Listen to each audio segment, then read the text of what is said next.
Obama is the first candidate who speaks for this generation. This is the John F. Kennedy of my generation. First of all, this is the first multicultural generation in the history of America. America is a multicultural place, but this generation sees themselves as multicultural. I can't tell you how many young people have come up to me and said, well, you know, my dad is Asian, my mom is white, and my friends are all different. We just don't discuss any of that because we don't care. And I find that impossible to believe, coming from the 60s generation where race was an enormous issue. And most people my age or anything like it find it impossible to believe. But I'm beginning to think that it may be at least partly true, more true than I could admit. There's not so much of a debate on the left anymore about capitalism, whether we should have it or not. There's a debate about how to have it. I think capitalism is always going to be with us because capitalism represents part of human nature.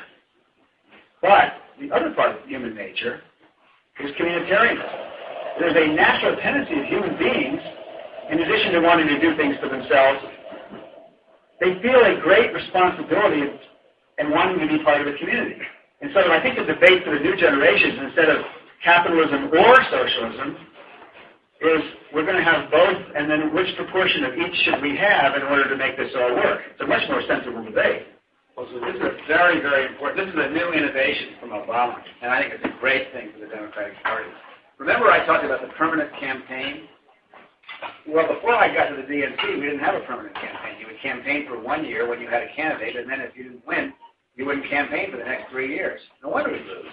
Now we don't just have a permanent campaign for electing Democrats. We have a permanent campaign for influencing policy. It brings us a little closer to the European model.